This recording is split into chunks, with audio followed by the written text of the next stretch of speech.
सिंधुदुर्गच्या राजकीय वर्तुळात खळबळ उडवणारी मोठी घडामोड समोर आली आहे। माजी आमदार वैभव नाईक यांच्या मालमत्तेच्या चौकशीला लाचलुचपत प्रतिबंधक विभाग अर्थात एसीबीकडून वेग आल्याचे समोर आले आहे। एसीबीने कणकवली नगरपंचायतीला पत्र पाठवत वैभव नाईक यांच्या मालकीच्या दुकान गाळ्यांबाबत सविस्तर माहिती मागवली आहे। मिळालेल्या माहितीनुसार 2022 पासून वैभव नाईक यांच्या मालमत्तेची चौकशी सुरू असून त्याअंतर्गत कणकवलीतील दुकान गाळ्यांची खरेदी, बांधकाम परवानग्या तसेच संबंधित कागदपत्रांची माहिती नगरपंचायतीकडून मागविण्यात आली आहे। एसीबीच्या या पत्रामुळे चौकशीला अधिक गती मिळाल्याची चर्चा राजकीय वर्तुळात सुरू झाली आहे।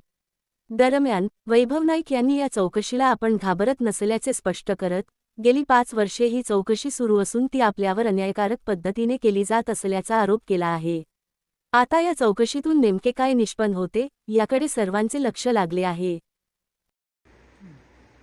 2022 पासून माझी एलसीबी रत्नागिरीवरून चौकशी सुरू आहे। खरं तर चौकशीला माझा कुठलाही त्यावेळी विरोध नव्हता आणि आताही विरोध नाही आहे।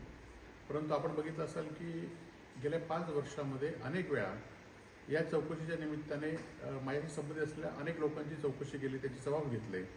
अधिकारी बदल असतात तशा पुन्हा चौकशा सुरू होत असतात किंवा राजकीय वातावरण बदललं की पुन्हा चौकशा सुरू होतात। हे खरं तर माझ्यावर अन्यायदायक आहे।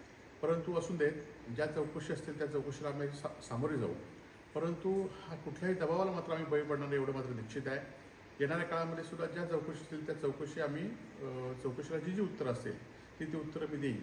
परंतु 5-5 वर्ष एलसीबी विभाग एखाद्या माणसाची चौकशी करत आहे आणि अशा अनेक चौकशा माझ्यावर सुरू झालेल्या चौकशा आज बंद झालेल्या आहेत।